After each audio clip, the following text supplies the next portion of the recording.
Welcome friends from far-flung and near. I'm Tim Master, your host. This is Watches Tonight, and welcome back to Watchbox. Edward Ledden of Sweden in the box already. He is always quick to the punch. This evening, Rolex explains its own scarcity, in its own words, with some of my commentary.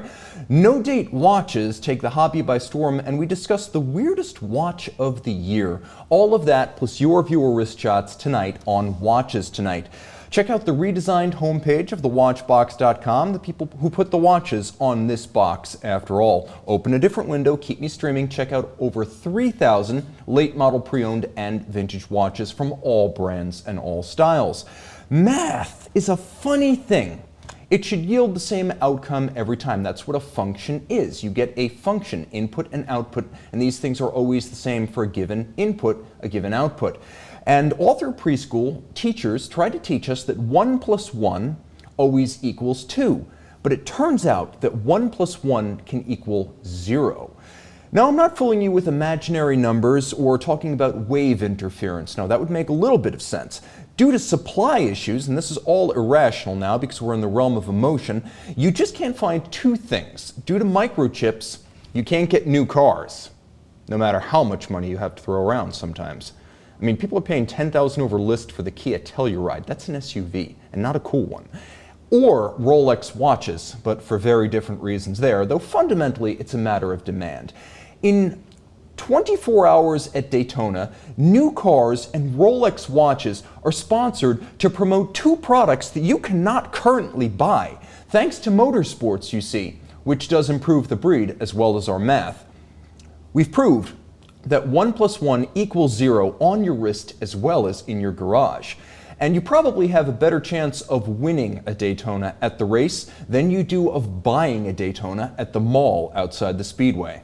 Let's see who's in the box right now. We've got Hans N., Jim Millett, we've got Dan C.T., Jean-Claude Beaver, Mark S. from Brooklyn, Rich Gotti, Alex O., Rick Remacher from Chicago, Terry C., AC, Boss Defender, joining us from Bavaria, Germany. We've got Thomas Burnett, Scott Wexlin, a local man from Pennsylvania, Tim S., Antelope, Bob G., Rob E., and Yassas in the box. Joining me from Adelaide, Australia, getting up early in the Pacific Rim. Okay, let's talk about viewer wrist shots. I asked, you answered, and you always do in style. Starting with Mike T., who opens us with fireworks in his FP Journe Chronomètre à Résonance in platinum with white gold dial. Nicely done. Good light, too. Love the reflections on the bezel.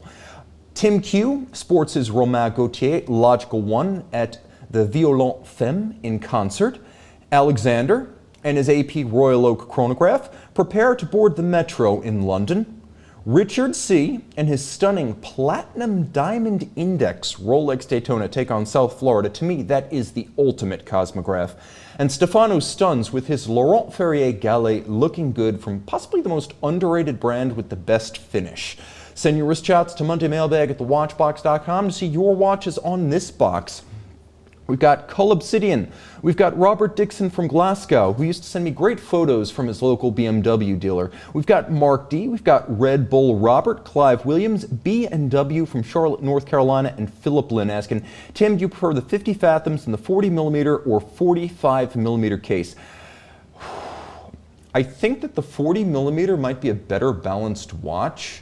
But to get the caliber 13-15, I would step up to the 45, but I would want to get it in the 2017 model. Brushed case, so I want it brushed in titanium, understated, low-key, not the high-polished steel, and I would want it with the blue dial. For me, that 50-15 reference in brushed titanium with the blue dial is the 50 Fathoms to get. While there are some great examples of the 5008, which is the 40.3mm version, I still think the basic watch is the coolest and richest diver you can own, and pre-owned prices, unlike Rolex, are quite accommodating to budgets.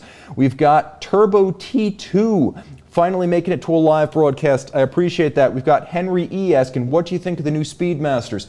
I like the new Speedmaster. Of course, we have a new Speedmaster chronoscope. It is a 43mm watch available in steel, or if you prefer, a combination of yellow gold, palladium, bronze, and I believe there's a little bit of platinum in there too.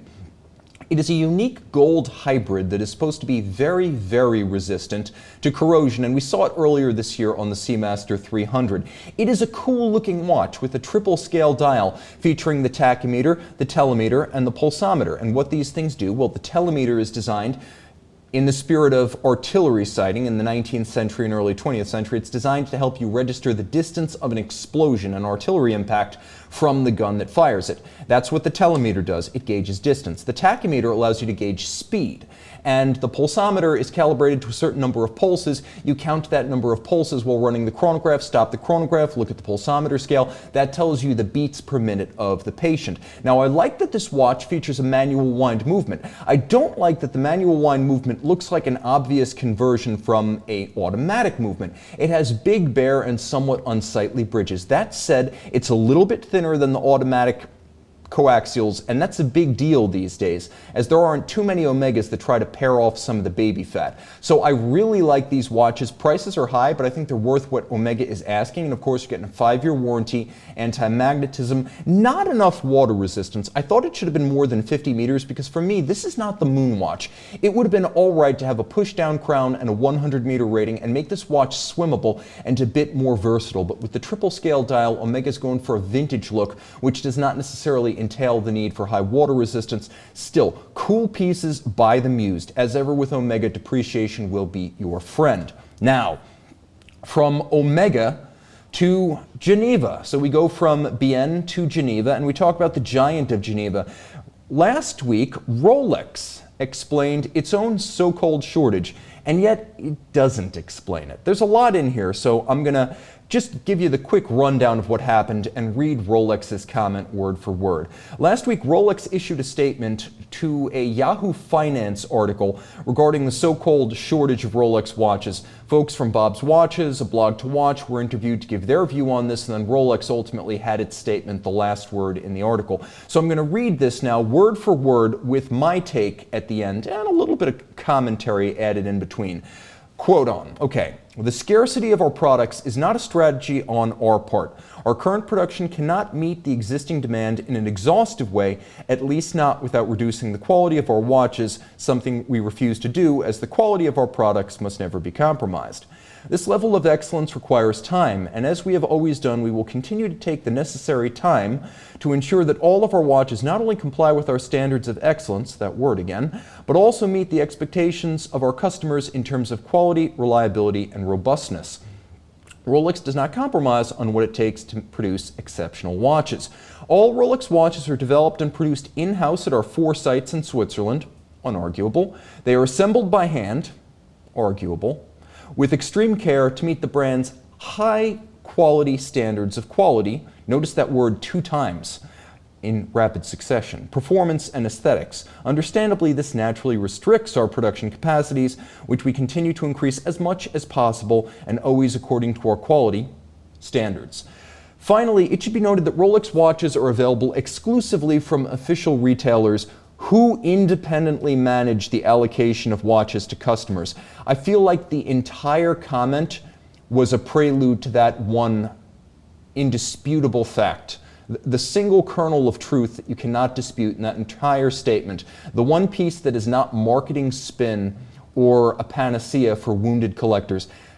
Independently manage the allocation of watches to customers, and I think therein lies a lot of the frustration, because the management of that allocation can be a subjective and frustrating matter. Jumping into the box real quick to see what you guys are saying. We've got Chill Badger, good evening from Brighton. We've got Christopher H. saying Rolex doesn't proofread. If Rolex doesn't proofread, at the very least, Rolex uses way too many adverbs. I was once told by an August English professor in college that if you're using an adverb, you should have used a stronger adjective. Plus, there's an awful lot of repetition in there, not all of it artful.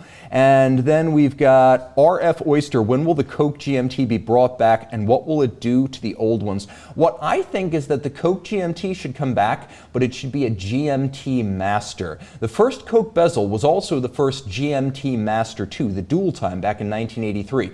They weren't true dual times before that. I think if they bring back the Coke bezel, they should do it as a GMT-Master and sort of flip the script, making the Coke bezel the one that doesn't have a true second time zone. And then right here we got Turbo T2. Curious to hear your take on Rolex's statement in Yahoo Finance. Oh, your wishes are granted. And by the way, all of you who've issued well wishes to me today, my back feels just fine, contrary to what you might have read on social media. Okay, so my comments on the Rolex comments. First, none of this is new to anyone who's paying even casual attention to the Rolex market. Someone in Denmark is asking 50 grand for a Daytona? What is the world coming to? Second, Rolex really needs to offer its sales personnel and dealers something more substantial to tell to dejected buyers, because this spiel that I just read won't help either the regret about the waiting times or the frustration with the markups at the used watches.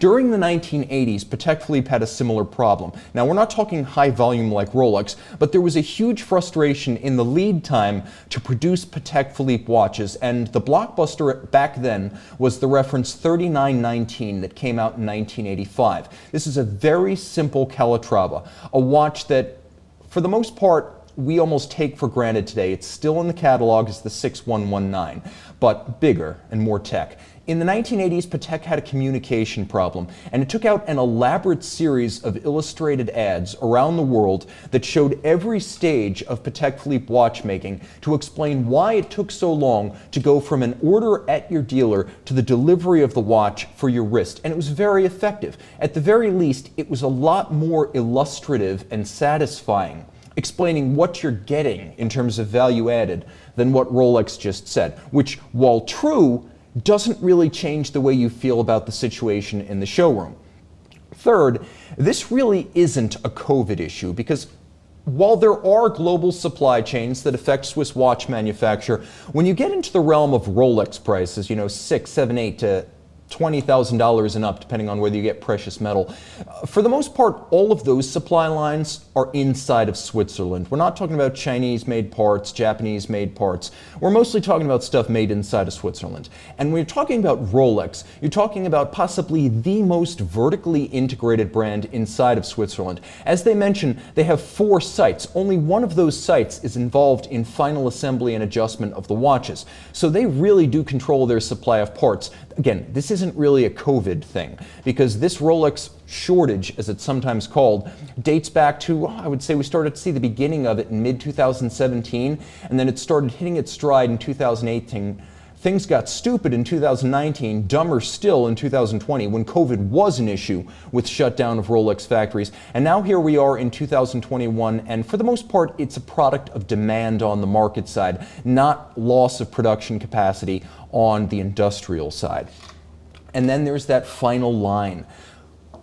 It should be noted that Rolex watches are available exclusively from official retailers who independently manage the allocation of watches to customers. I've been saying for a while that I think Rolex watches should be partially allocated per the fiat of the dealer, and then also partially allocated by a lottery of sorts, where if you enter to purchase the watch, there will be a lottery each year, and it doesn't matter who you are, whether you're a customer who spends $1 million a year on watches or a guy looking to buy his first fine watch, you've got an equal opportunity to be selected for a Rolex purchase. You would have the option to purchase that watch being drawn in the lottery. Rolex would sell the same number of watches, and at the very least, even if you don't win, you would feel like you had a fair chance. The fact that all of the allocation is a product of the dealer's discretion leads to suspicions and recriminations regarding exactly who gets to the front of those lines.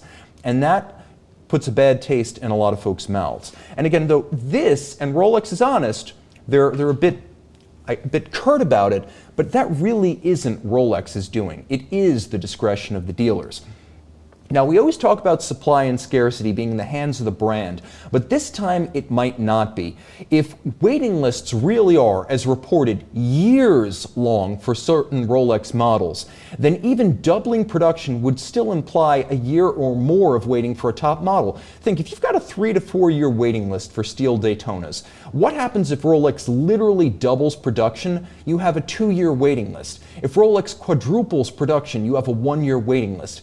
All of this, arguably, is outrageous and untenable, which means that even if Rolex were to do something absolutely crazy, going against what they call, their standards of excellence and quality, and even if they could do it without compromising quality or their standards of excellence, you're still looking at huge weights. So Patek Philippe, a lot of folks don't know this, but in 2019 and 2020, Patek made a real effort with the 5711 to increase supply. Now they can't triple or quadruple supply, but they did ship a lot more watches. It did not help. The price kept going up and up and up on pre-owned exchanges, and the waiting lists kept sprawling longer and longer at dealers. So while Patek really did try to do the right thing and make more watches, we're at a point now where these things have become articles of pop culture, and the gen pop outside the watch collector community wants these watches.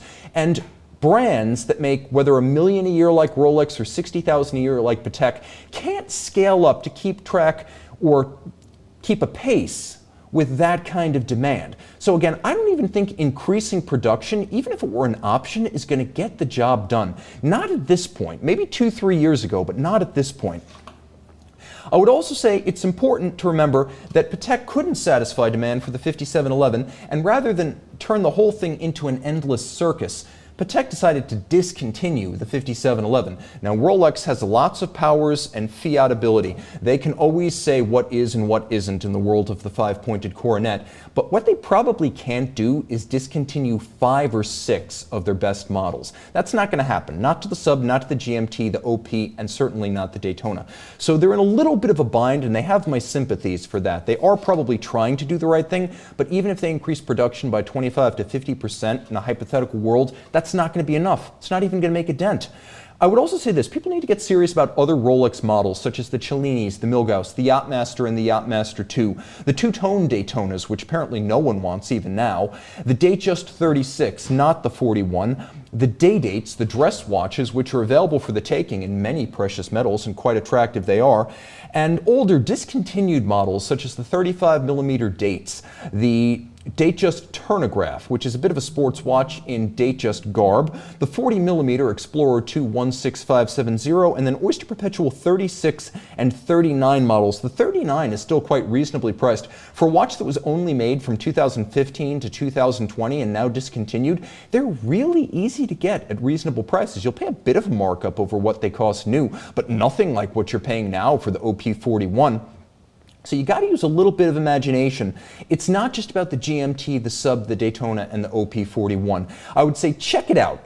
That's a lot of money, yes, for a Milgauss, which costs well under $10,000 new, but it's not $20,000, $30,000, $40,000 like people are paying for other Rolex models. And take note, all of these photos are of real inventory. Those aren't generic photos taken from press kits. All of those watches are actually available at the price you see there, and they include some models like the discontinued white dial, which is a very chic piece, fun to own and rare to find.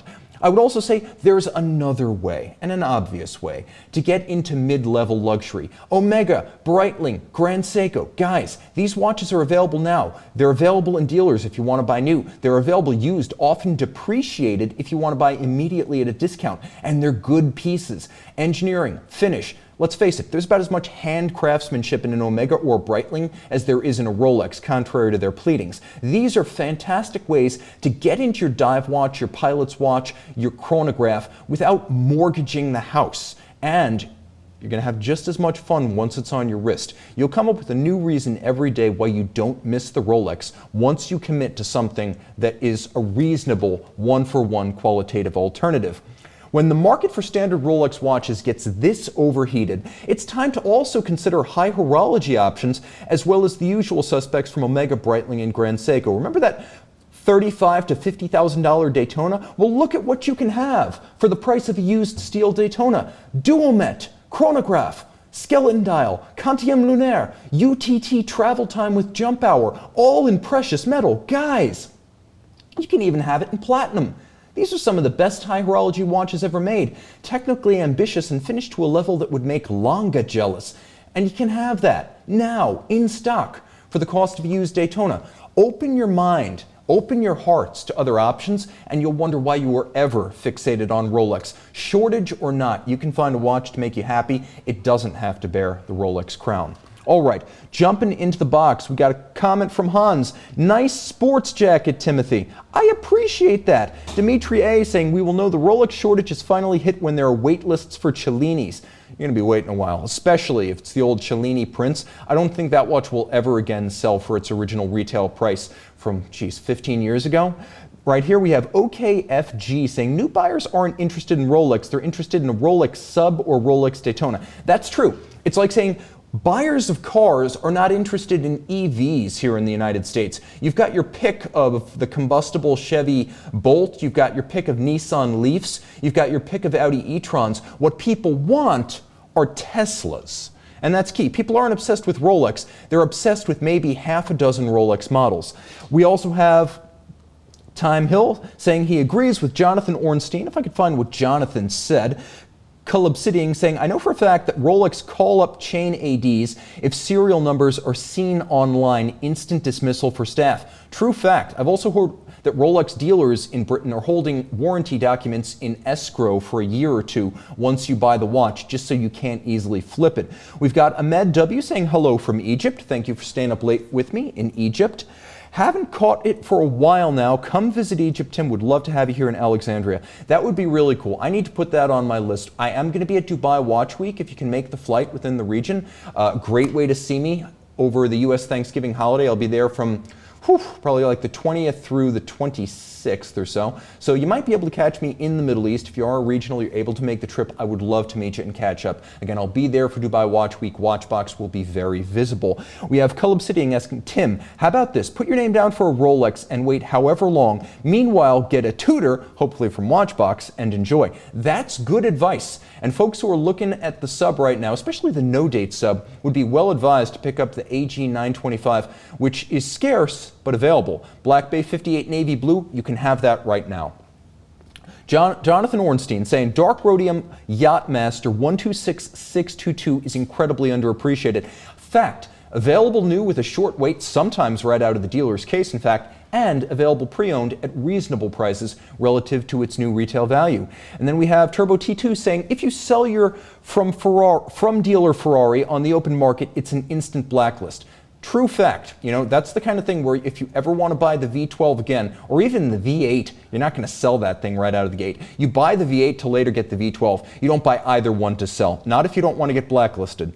And then right here we have Danny G saying, loving my Tudor Black Bay 58, best sub alternative for 1/3 of the price. And if we're talking the new Cermet, probably even less than 1/3 of the price. Jim Millett saying Seamaster 300 is a great alternative to the sub. Neil Wade saying Rolex gave me all the papers on purchase in the UK. They did take a photocopy. Millie Vanilli asking, will the VC overseas ever get crazy prices? No, but you're now talking about 22,000 and change to get an overseas self-winding new, and about 26 to 27,000 if it's a blue or black dial to get it used. So the prices are creeping up.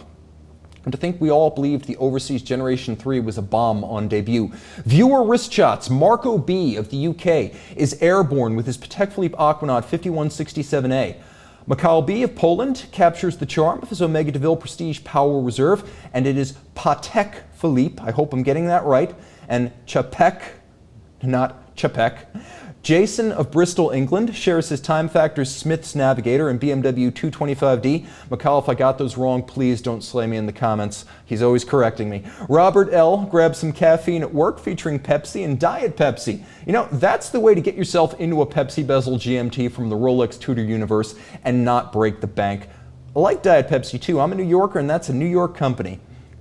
Guys, send your wrist shots to Monday Mailbag at thewatchbox.com to see your wrist on my list. We have Ahmed saying, how about the Air King or the less hyped up Datejusts? I highly recommend. Good point, really good point. Especially with the Air King. People think it's a little bit of a weird watch, but it's also a relatively scarce watch. Not a lot of money to buy it new, lots of pre-owned inventory available, and some of the Datejust models like the two-tone, you got your pick. 36mm Datejusts are very available. 41s are a little bit tougher, but if you want a 41, if you're looking two-tone, all of a sudden you're back in the game and you can find inventory in the cases. Cool Breeze, can you talk about the platinum bezel on the Yachtmaster? Scratch magnet? Not in my experience. It is scratch prone, but not a scratch magnet. Now the bezel on a Royal Oak, an Aquanaut, Nautilus, that is a scratch magnet. The Yachtmaster, It's not a really thick watch, and for whatever reason, it does a good job of hiding the scuffs on the bezel, because a lot of the bezel on the Yachtmaster, when it's the platinum bezel, it's sort of a chiseled, rusticated surfacing that doesn't really show damage too overtly. And we've got Serge saying Datejust Turnograph all the way, discontinued around 2010, 2011. That is the Rolex rotating bezel sports watch to buy, depreciated. For like $6 to $7 grand, you're getting into a really cool watch, once used by the US Air Force Thunderbirds. And of course, it's nicknamed the Rolex Thunderbird, which is just the coolest thing for a Rolex watch on your wrist. Scott Wexland, Dylan and I love our Air Kings. Dylan and Scott, great supporters of this show. Ahmed commenting, it is the frosted bezel of the Yachtmaster, yes, that keeps it relatively intact against scratches. Okay, no-date watches take 2021 by storm. This is the year of the green dial. It is also the year of the no-date dial. The 2021 Rolex Oyster Perpetual helped to set the tone. Now, this was a 2020 for 2021 model year launch late last year. So technically, this is a 2021 watch that you could get it on your wrist before 2020 was out. Really cool. New dials, a tribute to the Stella lacquer dials of the 1970s and early 80s. Those were on day dates for the most part. This is on the entry-level model. At retail price, $5,900 with a new movement, this is a screaming value if you can find one. Not easy to do. No one was guessing in January 2020 that the entry-level Rolex would become a stud with the market to match. That's just ridiculous. But the colorful lacquer dials in green, in blue, in yellow, in coral red, the 41mm case, which is all new for the OP, and a new 70-hour movement made all of this happen. Yes, you get a nearly 3-day power reserve on the caliber 3230, which is actually fairly good looking despite the solid case back. All of this means we now speak of the OP41 as one of the unobtainables alongside the GMT, the Sub, and yes, the Cosmograph. Cool pieces, but this is why you should go out and buy yourself a used red grape dial OP39. No one's looking at those right now, and the prices are, compared to this, downright reasonable. Okay, the last time Rolex launched a new Submariner, it was the Smurf in 2008. Now you could get that blue dial back then with white gold or yellow gold, but what you couldn't do is get it in steel. And until 2012, you couldn't get it with a no-date dial, the traditional Submariner. Well, for 2020, Rolex decided to revise practice. Perhaps sensing a shift in tastes, Rolex threw away its old playbook and launched the no-date dial right alongside the date, same model year, and the steel as the inaugural edition right alongside the white gold. No need to wait now for the coolest versions or the entry-level version. And I should also say MSRP on this watch is quite fair for what you get. $8,100, very sharp, good price, competitive almost with Omegas. Remember, you're still going to pay at least $2,000 less to get an Omega Seamaster Diver 300 meter all up out of the dealer with a discount, but still reasonably priced. The problem is a deep dive into the market for these, and all of a sudden you're talking about the Blancpain 50 Fathoms and maybe a Breguet Marine used. Really, that's a lot of money for a no-date considering what it costs new. We're almost looking at the price doubling, and that's for the no-date. People prefer the one with the date. I'm going to make a controversial call and declare the $14,000 to $15,000 price range, though, for this to be actually a pretty good buy. I think Rolex pre-owned right now is crazy, and while most models do sell for reasonable money pre-owned, most models aren't the Sub, the GMT, the OP, and the Daytona, I still think if you bought this watch used for $14,500, you would never lose money on it over 10 years. We might see a market correction where this becomes an $11,000, $12,000, maybe even $10,000 watch if there's a real backslide in the global economy or even the used watch market.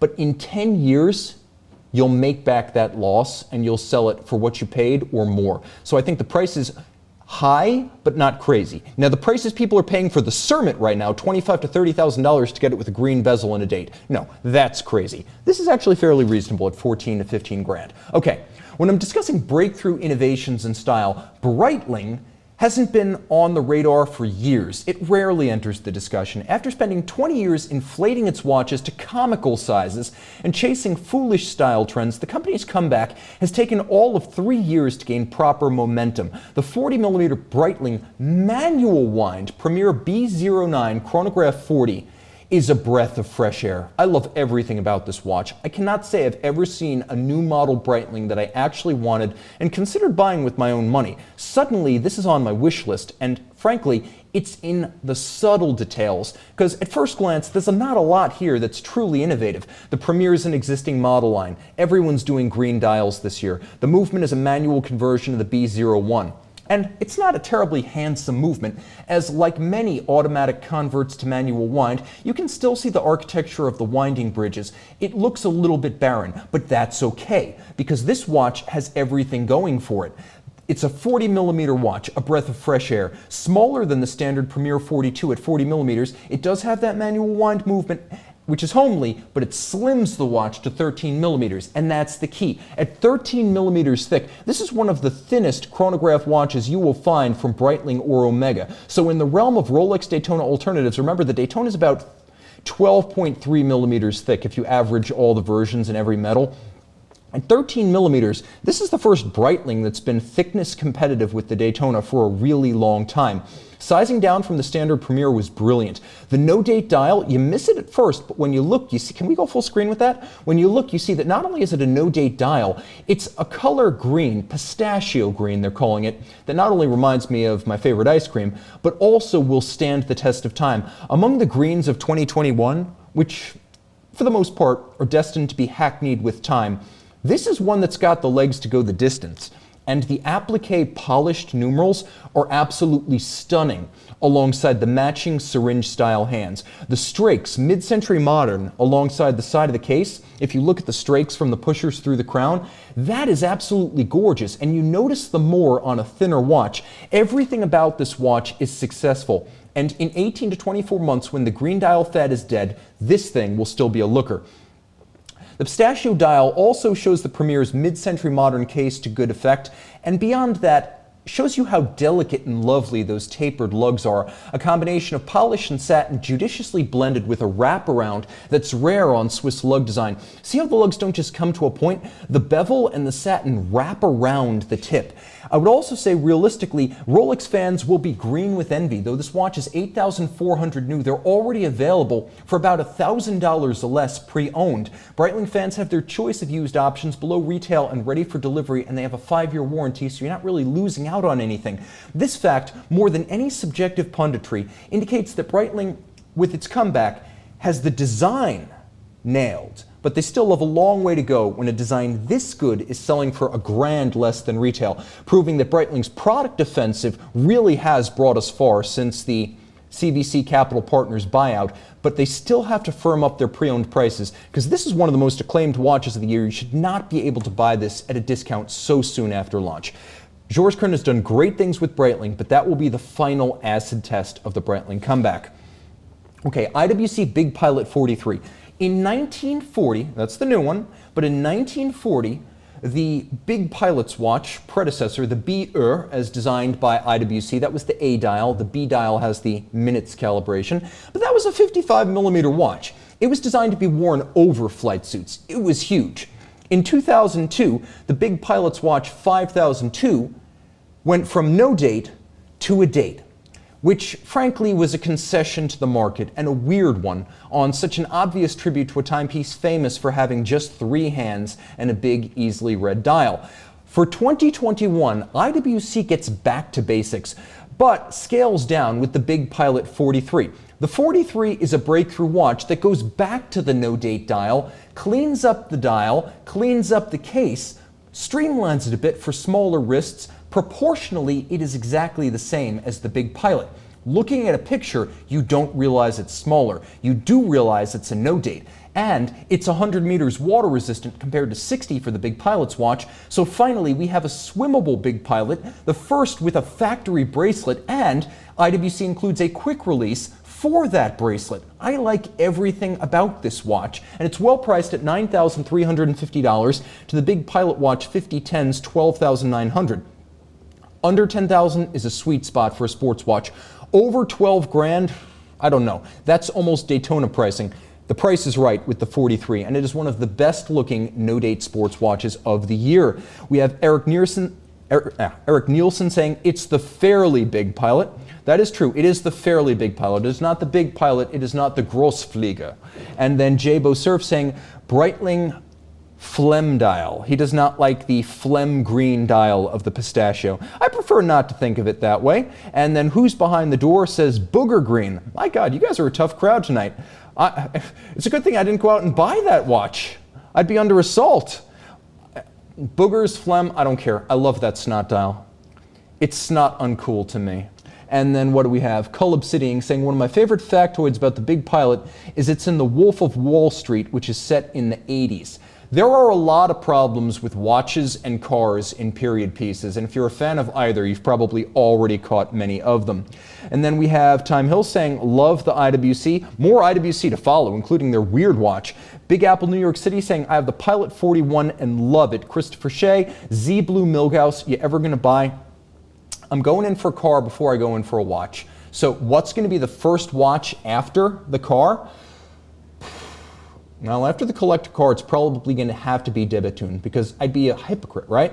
I told my company, look, this is the best watch in the world. They went out, they bought the company. How can I not buy, right? It's kind of put your money where your mouth is. And my mouth has been running for years about that brand. What else is going on here? We have Bruno N saying, greetings from Germany, staying up late with me in continental Europe. Ernie75, is IWC still selling ETA-powered watches for in-house pricing?